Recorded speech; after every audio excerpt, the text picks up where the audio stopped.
an Unspoiled Network podcast. This is Spoil Me, covering Elder Empire C, Book 2 of Dawn and Darkness, chapters 18 and 19. In these chapters, we have Calder trying to get a champion on his team, both in the past and in the present. And in the past, he has a lot more success than he does in the present. Welcome to Spoil Me.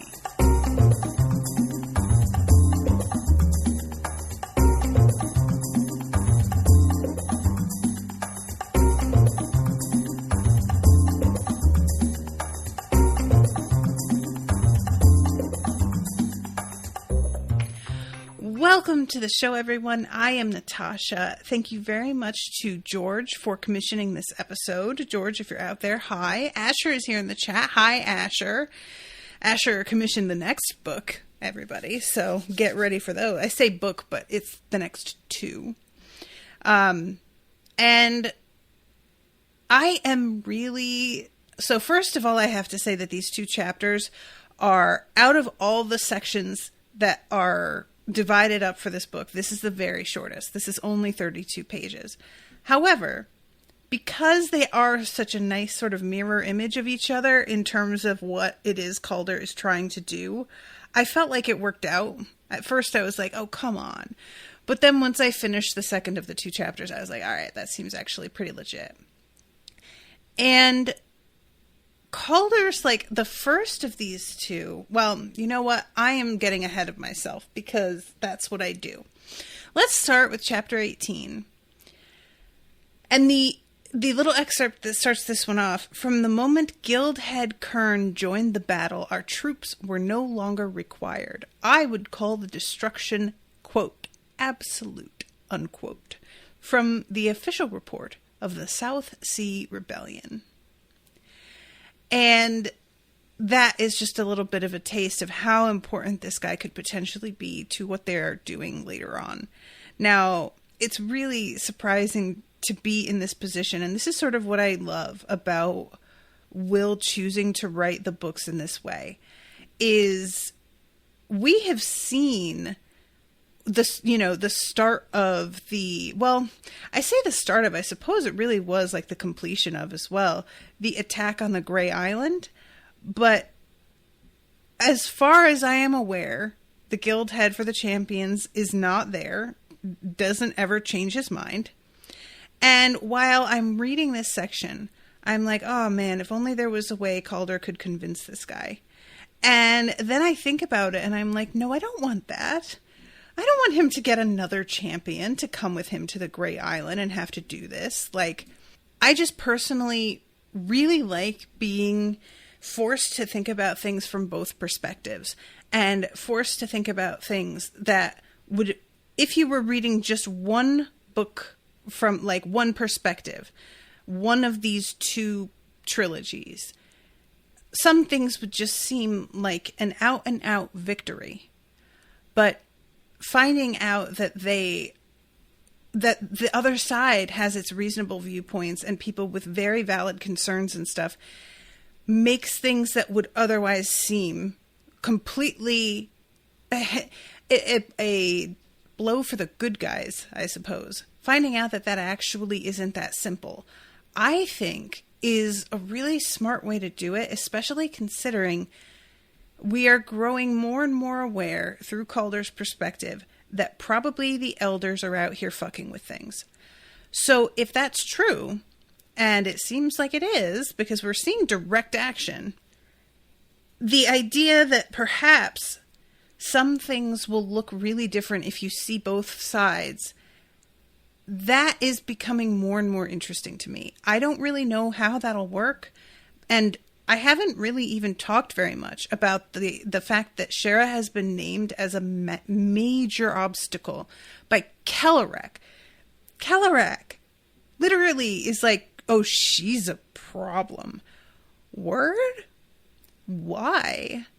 Like, I have said from the start that something has been like weird with her, and it was partially through the first of her books, I think. It may have been partially through Calder's, but I think it was hers. That I wondered if there was a connection between Shara and the elders themselves because of the fact that she's constantly so tired and feels like she's sleepy. And there's something, I mean, it could just be that that's part of her character, and I would have no problem with that. But it's so extreme that I can't help but feel like the fact that they are called, like they are meant to be asleep, and the people who worship them are called the sleepless. I just feel like there's something there, and I don't really know what it could be. Is she, and the fact that she also has really no conscience, but she does a little. It's just her conscience isn't applicable in the ways that we're used to somebody having one. She's just, her history is so foggy. We really don't know almost anything about her up, like, from before she joins up with Max's crew. And what I'm really wondering here is, like, is she totally human? If not, she doesn't seem aware of what it is that she's being pushed to do, if she is like a pawn in the game. You know what I mean? So overall, his preoccupation with Shara, while it feels completely valid because she is not like any other person that we have seen, and it's really saying that means something in this world, because the people in this universe have been, so many of them are hugely altered, you know, using chimera parts, or being readers with special abilities, or being touched by, you know, the heart of Nikothi, or there's a million things that could make people superpowered in this world. And even amongst those, Shara stands out.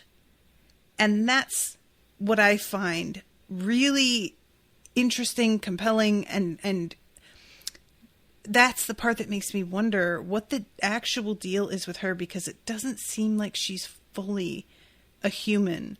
Or if she is, there's something we don't know about how she came to be born.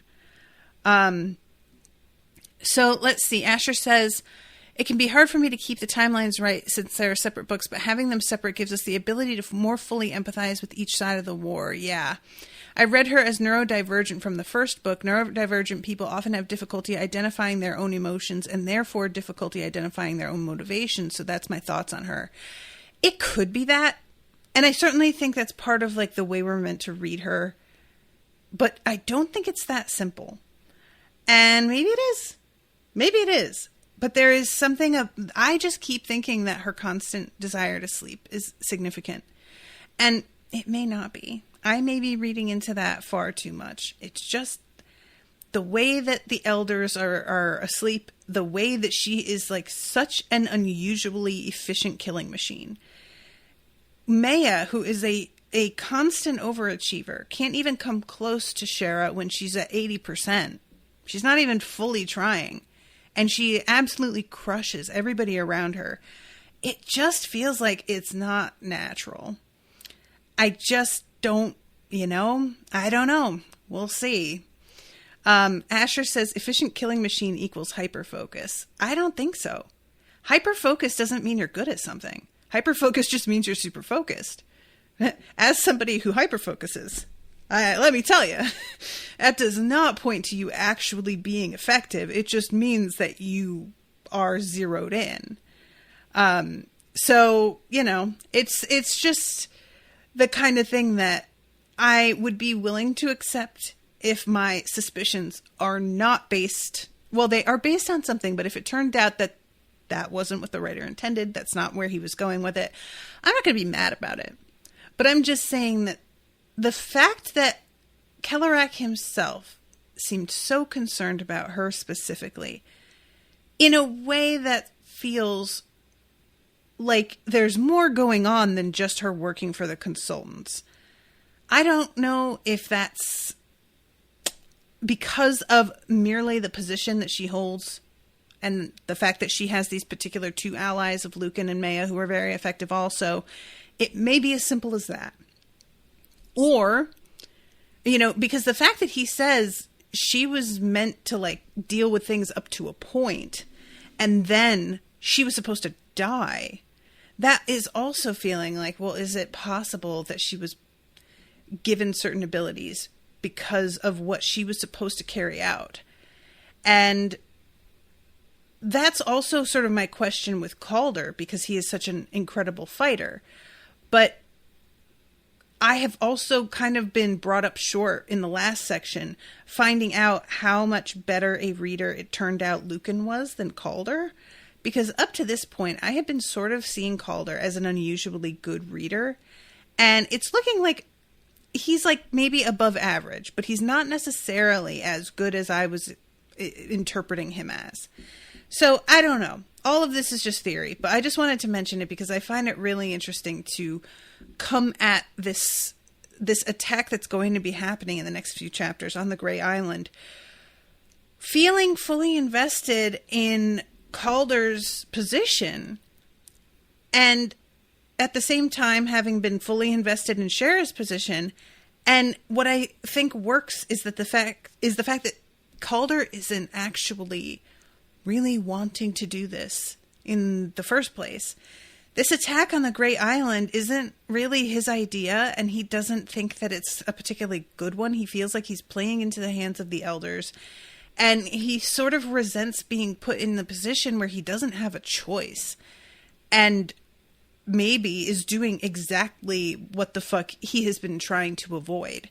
And he has every right, in my opinion, to feel this way. Like, I really enjoy seeing that now that Calder has been put into this position as a figurehead, he doesn't have the freedom to do anything the way that he expected. And he's not getting the respect that he expected either. So it's just this like constant undermining of expectations or circumstances pointing out that like, yeah, we know that this was your goal the whole time because you thought that if you achieved this goal, then you would also achieve XYZ. But you're going to achieve that goal, and then you're going to find out that XYZ actually is not it. It's not going to automatically follow. And that seems extremely true to how life works. I think a lot of us have been there, where we have had an objective where we thought, if I got this promotion, if I got this house, if I got this job, if I was able to have a kid, if I was able to like go to this school, then everything would turn around. All of these opportunities would open up for me. And then you achieve that thing, and none of what you thought would fall into place after is actually what happens. So Calder really thinking to himself, like, if I become emperor, then I'll be able to handle things. And he technically does, but it's like a monkey's paw, but less malicious. You know, it's not like it's deliberately trying to fuck with what you said you wanted and give it to you, but in a twisted way. It's like, no, we're going to allow you to like accomplish your goal in the way that you set out to do. And it is going to be something you worked for, and it's very reasonable. But blank, blank, blank. So anyway, I'm going to back up again. And he starts off asking Teach, how do you say, I'm sorry my wife killed your assassin? Calder, Andal, and General Teach were all riding together, and even though this carriage had been constructed to the Emperor's specifications, it was still crowded with that much armor. Teach took up more space than Calder and Andal combined, her armor filling the space with the smell of iron and oil. This is really funny to me, the idea that she takes up like as much space as two people. And recently, Owen and I have been watching The Bad Batch, which is one of the animated series for Star Wars. And there is some real wild armor in that show that I was noticing just the other day. And I was like, why are his epaulets sticking out from each of his shoulders by about a foot? And I kept imagining that here, that she has this really kind of impractical armor. And I don't think it would be, because Teach is nothing if not practical. But I enjoyed imagining that. He'd wanted a consultant's touch on advice regarding a diplomatic letter, but Maya was gone. the medical alchemists in charge of her care had come into an empty bed, and the Imperial guards outside the doors never saw a thing. And as we know, she goes and warns Shara about some of what's coming and tries to explain that it wasn't Calder who killed Lucan. And I think that's a really nice signal that Maya still has some faith here. She is fully aware how this would look to Shara. And she's like, yeah, what we're not going to do is cause this, like, kind of giant misunderstanding. And that is what makes me wonder, because Kellerak told... All right. I know I said that this was like the shortest section, and it's turning out to be a good thing because I'm spending so much time not actually covering the section itself. But when Jyrene was being instructed by Kellerak on how to fight back until whatever moment, and then she's left alone, and she has a moment where she sees Maya and Calder, and Lucan, and she interprets it as, I've been put in this position to take out Shara's two most trusted allies. I was like, I guess. I really didn't buy it in total, because it felt like she really piled a lot of meaning onto this moment that could have gone another way. However, I accept that she might think that. And now that I stop and think, I'm wondering if that isn't actually true. Because all Kellerak really needs to do is ensure, as he's put it, I think he says, like, we can't allow Calder and Shara to, like, have a conversation. So he may have set this up to ensure that Shara and Calder are, like, still seeing one another as enemies. And Maya is the wrench in that, because she is going over and informing Shara, hey, it actually didn't go the way that you probably would assume. And I wanted to tell you because he isn't to be blamed. And that makes me laugh a little bit, because Kellerak is out here so worried about Shara. And I'm like, maybe you should be more worried about Maya, because Maya's facilitating communication, which is what seems to be your main concern. And I really like it, especially as a writing device, because y'all know how impatient I get when a whole plot relies on lack of communication. And in this particular series, it would be very excusable if there wasn't great communication, because there's, like, not really a system in place to make that easy. They don't have that kind of technology. And even though it would be easy to make it sort of feel believable that they aren't speaking to one another and see each other as enemies, Will has included a character like Maya who is going to jump across the boundaries and be allied a little with each and give information to both parties. And I just really appreciate it, because even when it seems like it's reasonable, certain people don't have access to certain information, it can still feel very tiresome. And I am very interested in whether Kellerak is going to sort of, like, change his tune about Shara being the problem and make it a little bit more about Maya.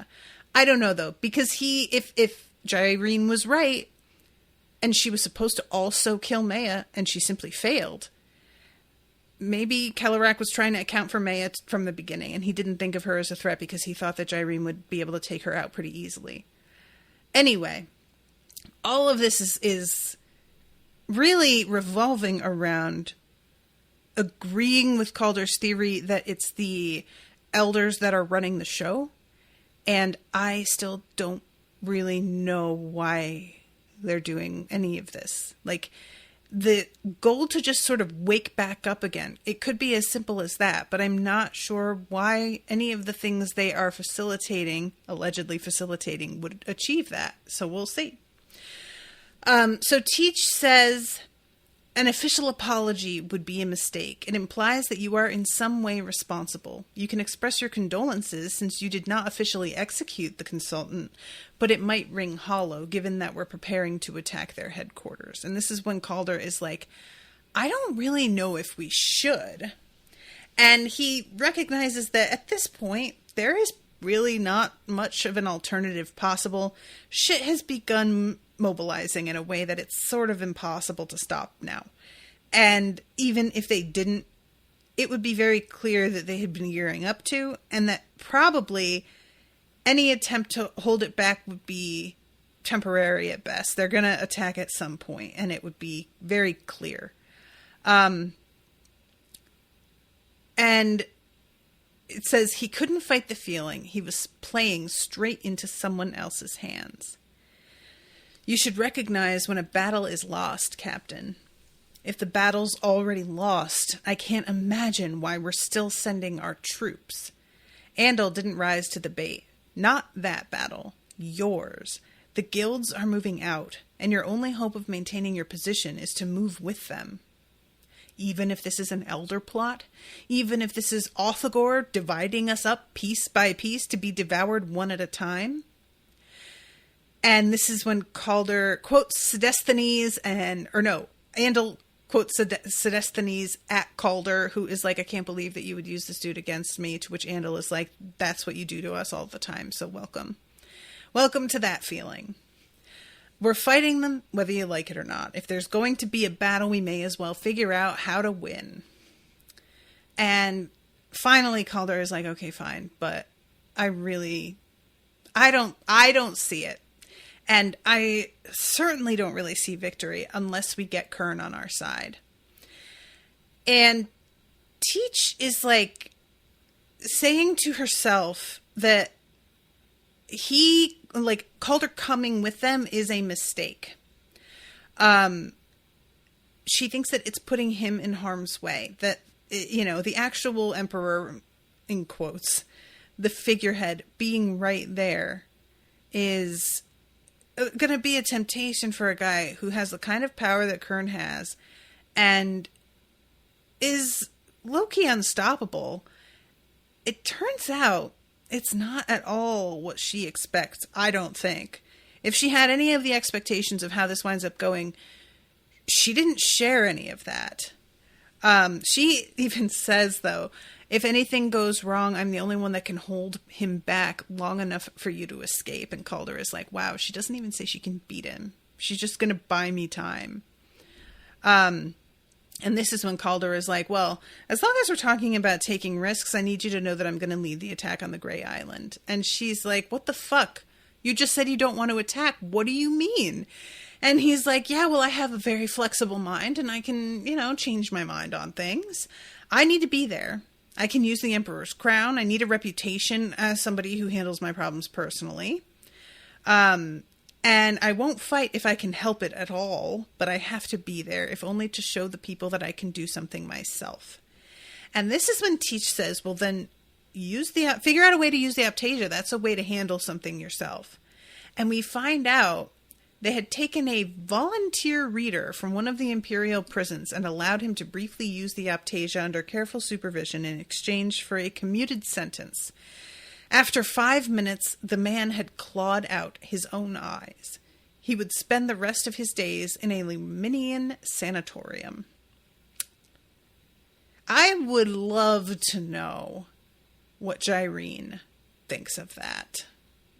We don't see Jyrene at all in these two. Well, we see her in one of the flashback chapters very briefly, but I want to know very much how she explains that. Does she simply think, Calder, you're the one that's meant to read it. It would work for you. Maybe it didn't work for them, but they aren't the one.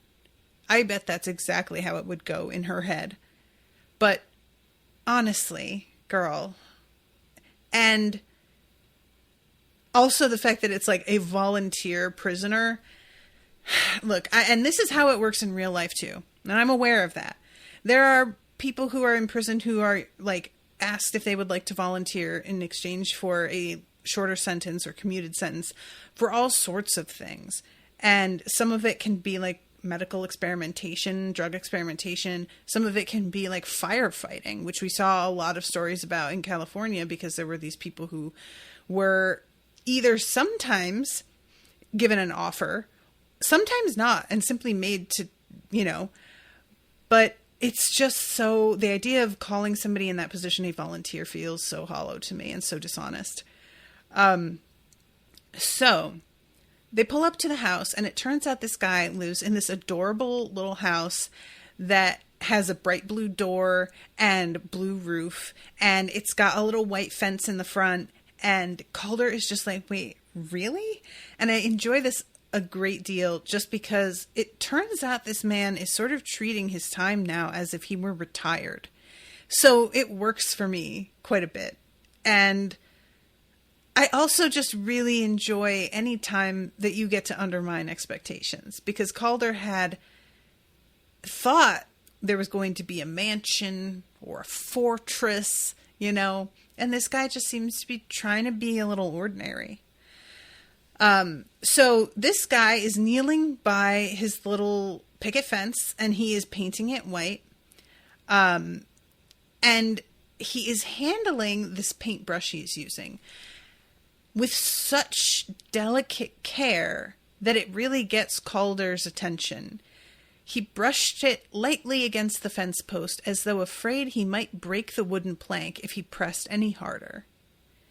And it turns out there's a very good reason why he feels this is a concern, and it's because it's happened about 1 million times. And the actual brush hardens, which I thought was interesting. I expected it to be like the force of his hand, but it's almost like he invests the brush by accident in such a way that it changes its like material. I don't really understand how this works, but this guy does not seem, he views this as a pure inconvenience. He isn't trying to do this. And I felt for him a little bit and wonder how much this happens throughout his day, because that would be really tiresome. Eventually, when he does break one of the like planks of wood and tosses it up onto the roof, it lands, and Calder can hear a bunch of other pieces of wood clanking around when it lands, because this has apparently happened all day. I would hate that so much. Oh my God. Anyway, the man was single-handedly sent a rebel fleet down to Kellerak. The most popular series of novels about his legend were labeled not suitable for children due to their depiction of extreme violence. And he says, I hope you don't mind if I keep painting while we talk. It's almost lunchtime and I have to take my roast out of the oven. And this is retirement, and I am so loving it for this guy. Especially, we know what all of these dudes have had to go through in order to get where they are. And I just feel like maybe he low-key deserves it. I don't know. Maybe he's earned it. Also, Calder is sort of like surprised at the fact that this dude does not give a shit. He's allegedly the emperor. He doesn't like stand and bow. He doesn't do anything to really acknowledge that Calder's of any importance at all. And Calder is sort of like, I'm not even really mad about it. Maybe this will make it easier to be less formal. So he asks Kern, would you like some help? And Kern is just like, nah, you've got really nice clothes on. And when Calder says they're not mine, he says, I know. And a long silence passes until finally Calder just says, I want the support of the champions. And Kern says, I'm sure you do. Without the edge of sarcasm Calder might have expected. And Calder explains the situation. And Kern says, have you ever served in the Imperial Army? And Calder tries to say he's fought a lot. But this dude correctly is like, that's not what I asked you. Have you ever been part of the army? And Calder says no. And he says, that's nothing to be ashamed of. Most people haven't. We have been an empire so long that actually very few of us have been. And Calder tries to talk about his experience and how valuable he'd be. And then says, we know that you're more loyal to the Empire than any other guild. And this is when we kind of get to the point, and Kern is like, yeah, the thing is, I don't know that there is an Empire anymore. We don't have an Emperor. And I know that you're probably really tired of people pointing out that you're like not an Emperor, but you're not. And I'm sure you want to be eventually, and you're sick of hearing it, but you're just not. And we swore our oaths to the Emperor, not really to the concept of a united empire. So if he's gone, I just don't really know who I'm fighting for anymore. And Calder realizes that this guy is maybe trying to bait him into a sort of side argument, and tries to resist doing that and redirects the conversation, just being like, are you going to fight for us or not? And I do admire that, because personally, I am somebody who can be sidetracked by irrelevant arguments too easily. I recognize that I'm pretty good at debate. But if you're going to try and make me lose sight of my objective, it will often work. That's a weak point for me. And he says flatly, I won't commit the champions to your cause. First, we don't believe in it. Some of us think your guilds are crazy for trying to hold the empire together. Some of us agree with the regents that we're better off governing each region separately, and many of us don't care much. Second, we don't believe in you. You're young. You're no one. You've come out of nowhere. You're just a puppet, and we don't even really understand why they need you. And then, lastly, the most important issue is, I can't.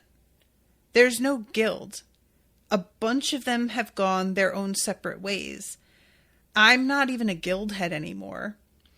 I expect the witnesses will issue our public declaration of complete dissolution within the month. And Teach chokes when she hears this. She had no idea. And I find that really interesting. Teach is out here keeping track of all of the guilds and what they're doing and what they may want and who's acting where. And this major change is happening in the Champions Guild, and she had no idea? Why not? Is somebody keeping information from her? Is that significant in any way? Or is it simply because the champions are taken for granted as such an institution that it didn't occur to them that they needed to monitor them? Because the champions don't feel like they are ambitious in the way the other guilds are. So it may just seem like, well, we don't really need to worry about them because they're never going to try and usurp power the way some of these others will. Maybe it's as simple as that. But yeah, when Calder hears that, he's just like, I'm trying to act like I'm the emperor to pretend that we also still have an empire. And I can't do that if this major guild that's so old is just gone. And Kern says when the emperor died, there was no one to tell us what to fight for or what not to fight for. They started to take contracts all over the world, and then most of them just stopped reporting to me completely.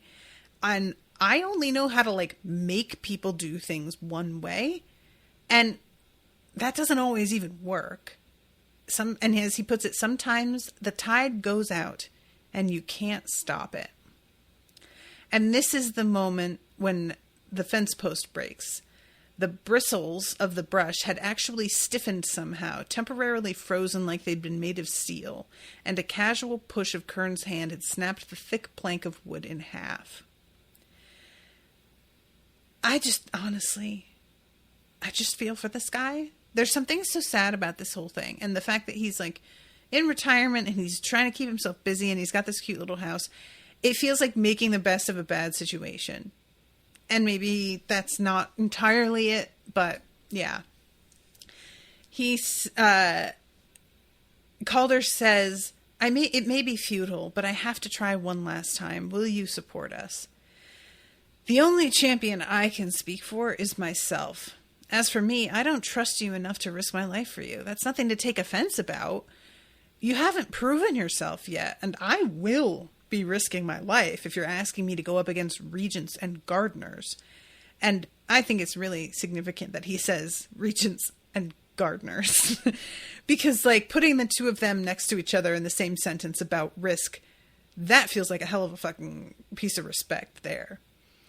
That's all there is to say on the matter. Now, if you'll excuse me, I'm trying not to break this one. And he gets finishing on his little fence post. So back in the palace, Teach is like, all right, well, the battle is a lot more fucking dangerous now. He won't change his mind for me, and not for anybody else that we know, I don't think. In a year or two, we'll try again. And Calder says, in the first month of his reign as Imperial Steward, Calder Martin oversaw the dissolution of the Champions Guild and led an attack on the Consultants. He was driven insane shortly thereafter by the throne he inherited from the Emperor. And she taps him with the back of her fist in what's meant to sort of snap him out of it, but it's like enough to make him stagger and gasp for breath, and tells him self-pity is a bad habit and you should lose it as soon as possible. This is something that I struggle with so hard, you guys. I indulge in self-pity a lot. And it's interesting because I am somebody who does not like to express emotion very much in a way that's like makes me vulnerable. I express emotion easily on the podcast because there is a divide there. And it's just feels a lot safer because of that distance. But I don't like to just say to somebody, I'm feeling really sad. I'm feeling depressed. I have like trust issues around XYZ. I don't like it. But self-pity is something that I can turn into humor. Because that line that he expresses is funny in its way. It's just this like, you know, kind of succinct summary of possibly the worst case scenario, but also 2/3 of it has already come to pass. So him losing his mind using the Aptasia doesn't even really feel like that outside of a chance at this point. It feels like something that's probably going to happen. So for me, when she called him out for like self-pity, I was kind of like, well, that's not fair. It's like literally true. But she basically says, you can support us with the Aptasia, which is by far the better choice, except that we can't prepare you to use it safely. Otherwise, you can accompany us. And basically, so what she's saying is snap out of like crying over it and do something about it, which I find interesting because there's often the accusation of self-pity comes alongside an accusation of inaction. But I am somebody who takes action. So I never really know how to like, I'm like, is self-pity in this form really such a bad thing if you're trying to sort of make fun of the situation and yourself? It's something that I can't help but get defensive over because self-pity sounds so indulgent and childish and like being a martyr in a way that I would hate to be accused of. But at the same time, I tend to say this when I'm just like, well, here's the fucking situation. And then I do something about it. So anyway, what I'm saying is I took her accusation pretty personally in a way that's like a hit dog hollers sort of situation. And I have been thinking about it a lot because it is something that I know I do. But also, I do it on behalf of other people as well, you know? Like, I'll tell people what's been going on with Owen, and I will outline it when it's about him in the same extreme language and sort of like making a joke out of it vibe as I do for myself. And does that change it, or does that simply mean that it's like the same coping mechanism and it's different when you do it on behalf of someone else. I don't know. Just putting it out there. So she says, well, I can prepare you for that. And they walk for ages through the complex of the palace. And Calder is just like, I didn't even realize it was this big. And he has his wounded leg, which is starting to throb. And he keeps thinking about how she's in her armor. And he's just like, how is this bitch managing? And then thinks, I'll be spending the rest of my life here. And I'm like, you won't, though. I truly don't think that you will. They finally reach a door, and she says, I haven't opened this door in more than 5 years. What you're about to see is highly privileged, and there are fewer people allowed in here than in the Imperial Treasury. It is the Emperor's personal armory. And then we cut to 19, and I never get to see what's in there, which is really rude. So we go back to 6 years ago. They're planning on how to break Urzaia out. Petal is proving to be worth her weight in gold because she is able to make explosives with shit that apparently even Foster didn't really think could work. And they reach Axis, and Andal is somebody who Calder has been waiting the whole time for him to, like, just come out in flat out opposition. And he's been...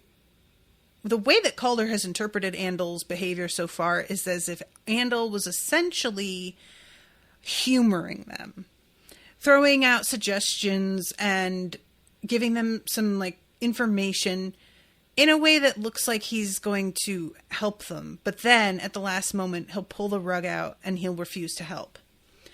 And what it turns out is happening is Andal has decided he's going to fucking be in charge. He says, let's see, I'm trying to find the spot. I'll get you into the arena. Under tradition and imperial law, gladiators have the right to invite a member of the order to give them death rites on the night before a match. I may have parted ways with my guild, but I am still a pilgrim. You'd like to help us violate imperial law. That would make you an accomplice. From a legal standpoint, I'm certain we'd be tried separately. Rather than your accomplice, which is what I'd be in the Heartlands, an Azirian court would find me a separate offender and hang me. This may come as a surprise to you, Martin, but I had a look at Urzaia's charges on the way over from the capital. He doesn't deserve to be where he is. And even if he did, he's paid the price by now. I have a great respect for imperial law, but I am not a slave to it. And Calder is like, I don't even know what to make of this. Like, I thought for sure this guy was so devoted to the law that it was without question he would try and stop us. And what I find interesting is enough time has passed with them traveling together with Andal that I can't decide whether Andal already had his own code that he used rather than just imperial law, or if he began to develop more interest in critical thinking regarding imperial law because of the people that he was surrounded by. Because that can happen. God knows that's like a big thing about how I have developed as a person and changed my mind on a lot of topics, is purely who I've been surrounded by and the attitudes they've had and learning about their experiences. Maybe that's part of it. It's hard to know because he's been very close to the chest about his own history and opinions on a lot of stuff. So Andal succeeds in getting them through very easily until they are able to get to Urzaia and talk to him, because Calder, understandably, does not want to just start this fucking mission to get Urzaia out without warning the guy it's coming. He wants to go down and be like, hey, here's what we're going to do. We'll come hit you tomorrow and get you out of here. And Calder checks how the guys, because when they come in, it looks like Urzaia is asleep. And Calder's checking how the chains are invested to see if there's a way to get him out of them. And as he's investing them, somebody begins choking him. And of course, it's Urzaia, who finally recognizes him. And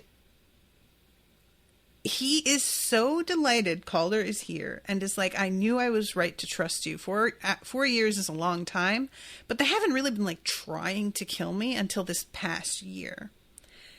And he has a fake eye that he got from an alchemist. And Calder is like kind of sick with guilt over the fact that it's taken him so long to get here. He has kept his word, but that isn't good enough for him. He really considers practically every wound that Urzaia has sustained as his own fault, which I find surprising because honestly, Calder, you really did move as quickly as you could. Like, we know how things have been going for you. So yeah, he gets pretty choked up when Urzaia is like, I trust you, man. I've been right to trust you. Look, here you are. And then all of a sudden, in comes this dude, a supervisor to the guards, who is just like, who the fuck are these extra people? And Andal tries to like explain them away, but he clearly does not feel that they should even be in here. He asks for the key and Calder hands it over, and the supervisor realizes that Andal is supposed to be in custody of it, but having handed it over to Calder, like, that's not how that's supposed to go. And he orders them to be searched. And behind the supervisor's back, Calder signals to Petal to get rid of a bunch of the explosives that she has on her person in her pockets. And she manages to like stuff them under the bed where they'll be out of sight. And he's assuming that's perfect. We'll just leave them there. Nobody is going to look under the bed and find them. Even if they find them, they're not just going to light them. It won't be a hazard because he doesn't know what they're planning to do. And the supervisor has a vibe and a tone when he's talking to Urzaia about how you don't know what's coming. That implies what Urzaia is about to face is going to be a lot more dangerous than anything else so far. What I find pretty fun is that while, yes, the creature is more dangerous, it doesn't seem like it turned out to be more dangerous to Urzaia. It doesn't seem like that went the way that they wanted. It turns out to be more dangerous because of all of these explosives that are exposed in this particular spot that's very susceptible.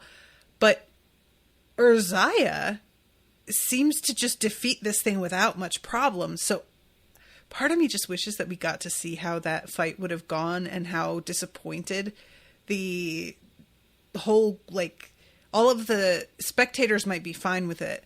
But it seems like they really are just trying to kill him now. And this supervisor felt quite assured that it was going to be maybe the last fight. I want to know if he placed a bet or anything. I would like to think that he lost some money on this.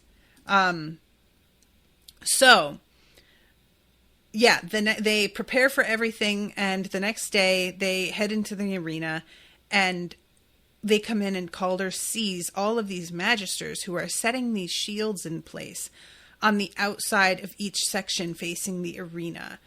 And they are awakened protections because they're going to be trying to keep whatever's inside the arena from affecting the audience, which we find out it's heat. It's this elder spawnish creature, a cinder fiend, I think is what it's called. Well, we'll get there in a moment. So the announcement begins, and Urzaia's name is mentioned, and everybody is like cheering their heads off. And this guy is like, the odds today are truly impossible.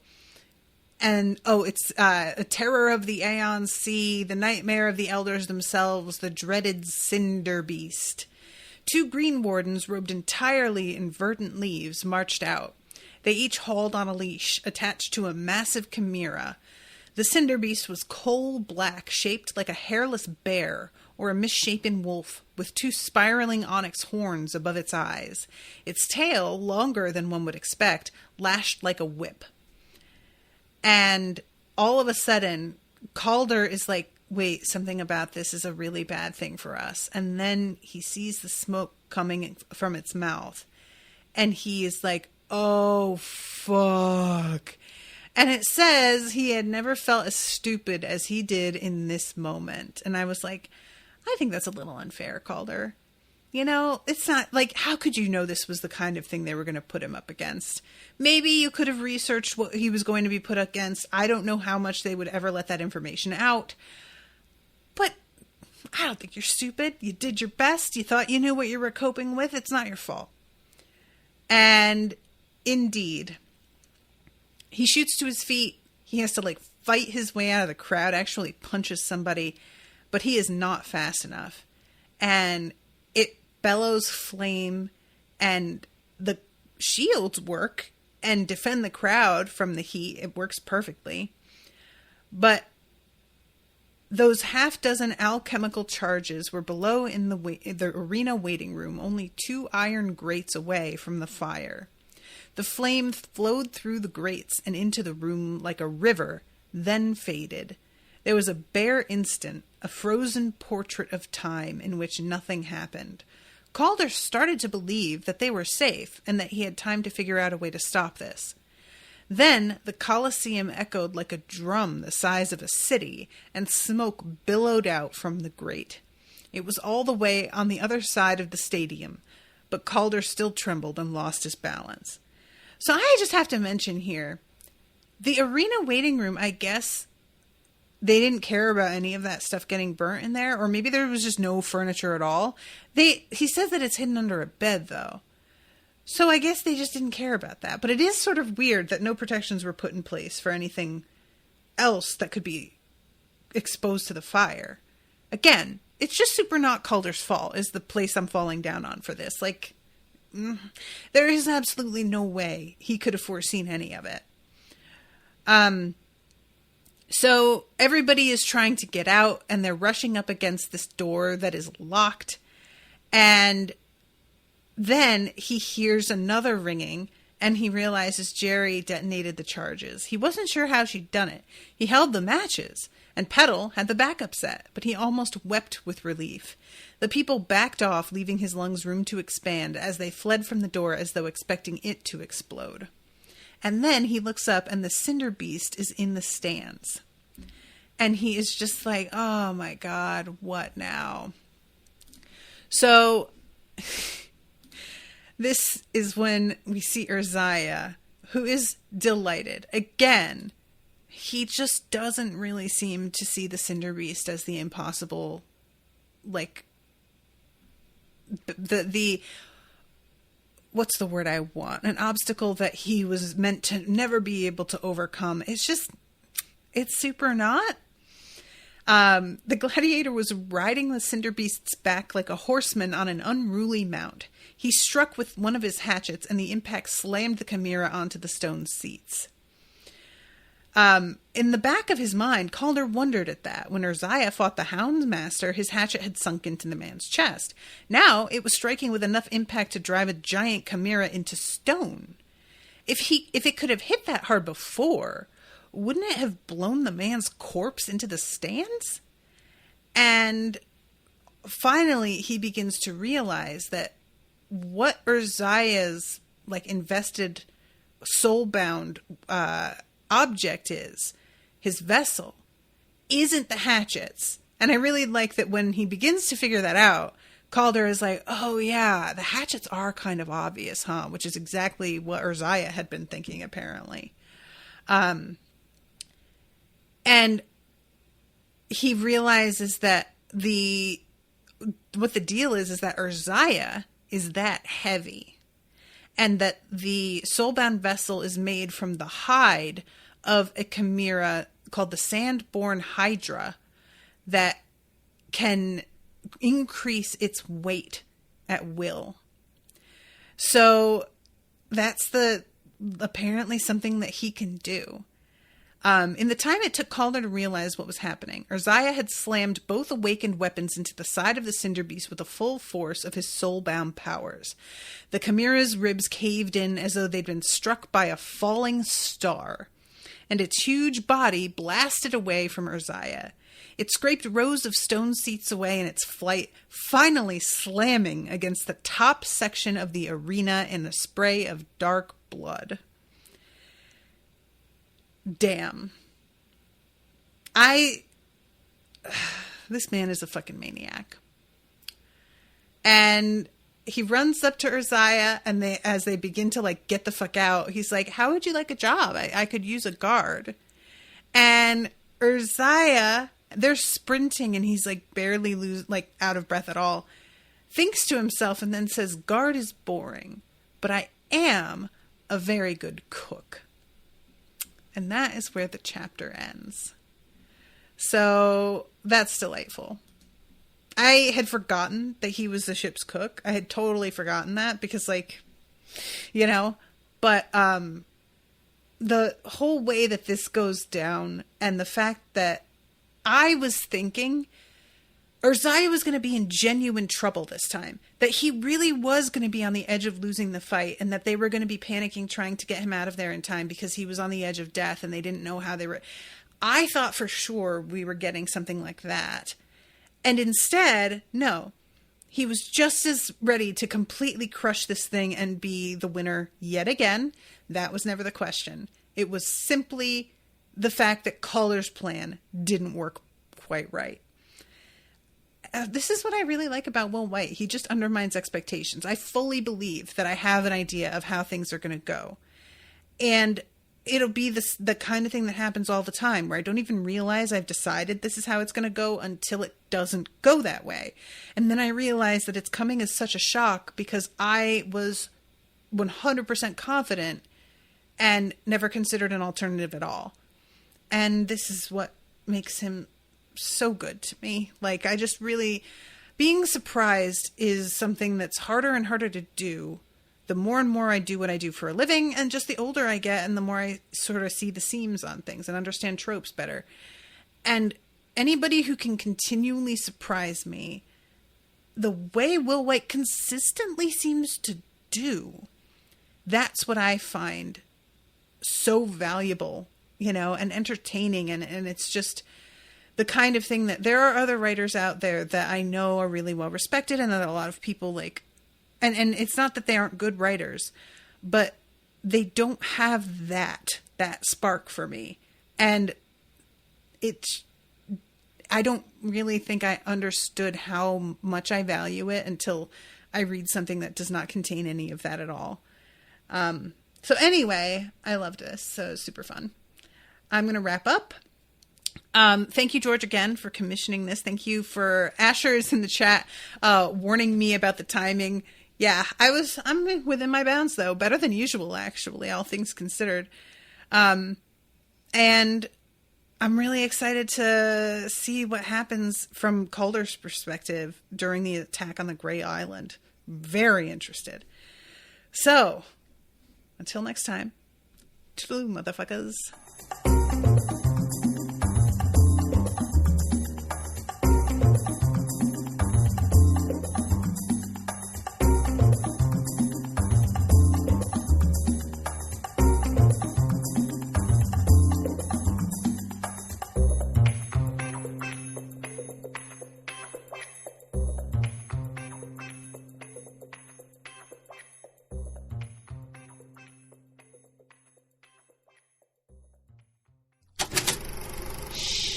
That was an Unspoiled Network podcast.